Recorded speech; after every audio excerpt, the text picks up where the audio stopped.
I'm a dad, so that means I'm pretty good at dad jokes. Did that sound braggy? I'm sorry, it's just true. When you become a dad, you become an expert in a certain kind of joke. For instance, why can't T-Rexes clap their hands? Because they're extinct. A lot of dad jokes rely on the grammatical nuances that we're talking about in this section of Grammar for Writers.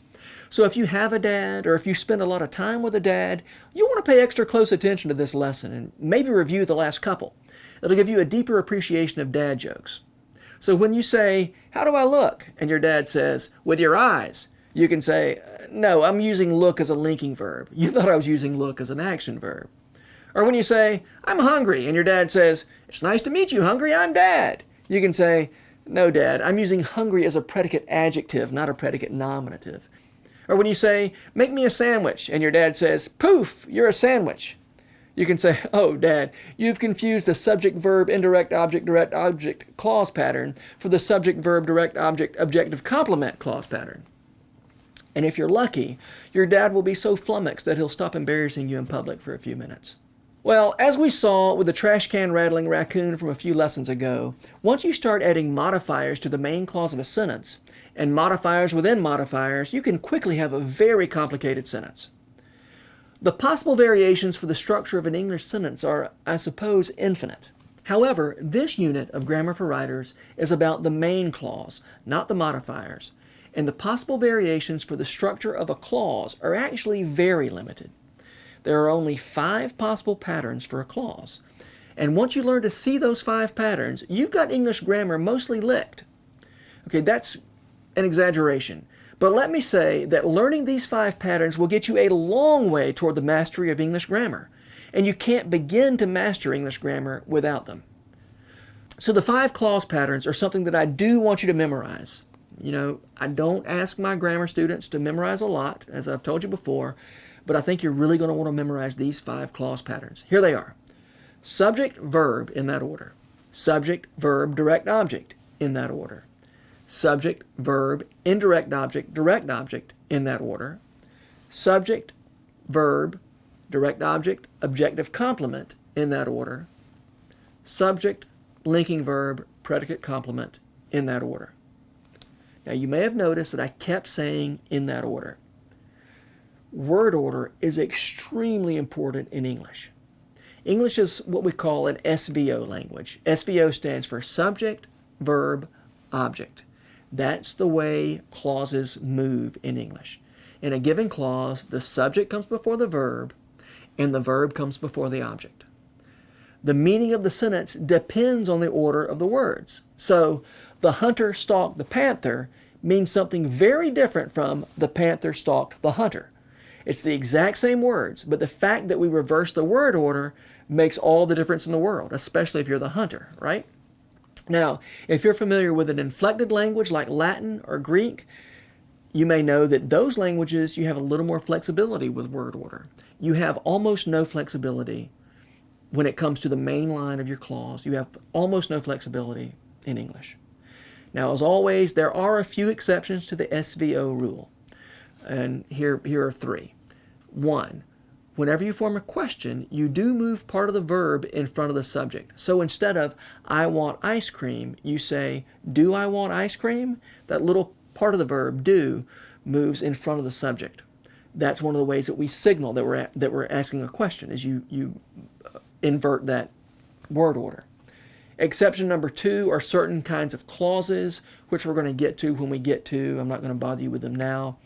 Exception 3 is if you're Yoda, right? Yoda just can't get the SVO thing down. He's always saying things like, "Powerful you have become," and "The dark side I sense in you." Right? That guy needs to use the Force to levitate his objects and his complements to the end of his sentences.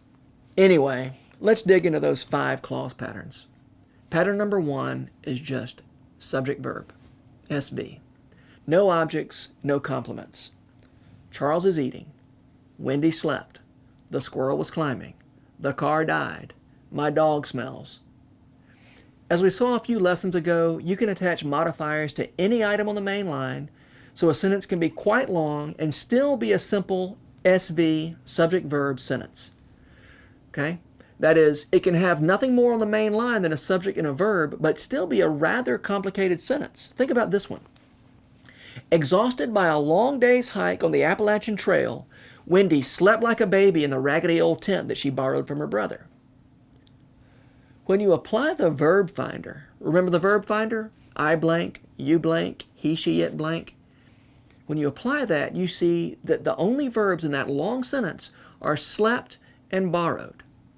Now, borrowed, as it turns out, is part of an adjective clause. That's going to make sense in a few lessons if it doesn't make sense now. So the main line of that sentence is simply Wendy slept. 2 words is the main clause of that long sentence. And that answers the question, who did what, doesn't it? Wendy slept. Now, you can add that kind of complexity to any of the 5 clause patterns we're about to talk about. I'm not going to keep doing it for each of the other 4 patterns. I'm trying to keep this lesson relatively short, but bear in mind that you could do that to any of these, all right? You need to get good at seeing through the complexity of any sentence to the actual action. That is, to see the main line of the main clause of any sentence. I'm providing you with a quiz with lots of examples that will help you practice this concept, and I urge you to spend some time with that quiz after you finish this lesson. It's really important. It's going to make a difference in everything you do for the rest of this course and also for all your writing if you get really good at identifying that real action, the main clause. Okay? So moving on to clause pattern number 2. Subject, verb, direct object. The hunter stalked the panther. The panther stalked the hunter. The squirrel climbed the tree. Charles is eating boiled peanuts. In each of these examples, the subject is doing something to something else. All right, in the last lesson, remember I introduced you to the direct object finder? You just plug in the subject and the verb into the blanks of the question. The hunter stalked what? The panther. The panther is our direct object. The squirrel climbed what? The tree. Charles is eating what? Boiled peanuts. All right, let's just move on to sentence pattern number 3. If you need to review direct objects, you can go back to the previous lesson. Now let's move on to sentence pattern number 3. Subject, verb, indirect object, direct object. Ken gave Barbie flowers. Please pour me a glass of water. All right, last lesson we talked about indirect objects. In short, if you have 2 nouns after the verb, you may have an indirect object as well as a direct object. Remember our indirect object finder? Having found the subject, verb, and direct object, you plug them into this question. Ken gave flowers to or for whom? Barbie. Subject, verb, indirect object, direct object. There's no such thing as a sentence that has an indirect object but no direct object. There's no such thing as a sentence in which an indirect object comes after the direct object. Not in English, anyway. All right, clause pattern number 4. This one is a little less common than the others, but you need to be familiar with it nevertheless. Subject, verb, direct object, objective complement. Now, let me make a confession here. I was in my 40s before I had ever heard of an objective complement. So if you've never heard of it, don't feel bad. But remember from the last lesson how a predicate complement renames or describes the subject?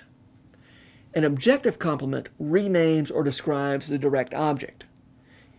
Your objective complement might be a noun or it might be an adjective. Again, just like the predicate complement.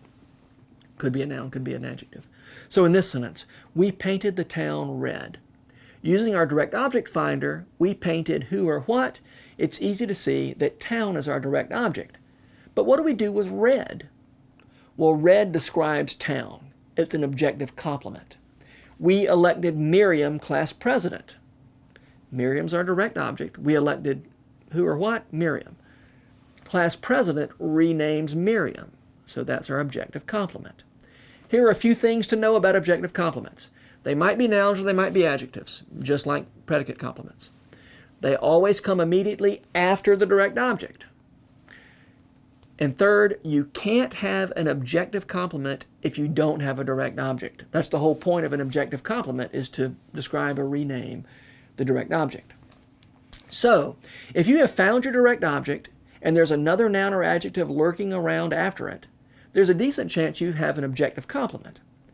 If that noun renames the direct object, or if it's an adjective and it describes the direct object, then you do have an objective complement. So this is a relatively unusual sentence pattern. It's still pretty important that you know it. Our fifth and final clause pattern, and this is probably the most common clause pattern of all: subject, verb, predicate, complement.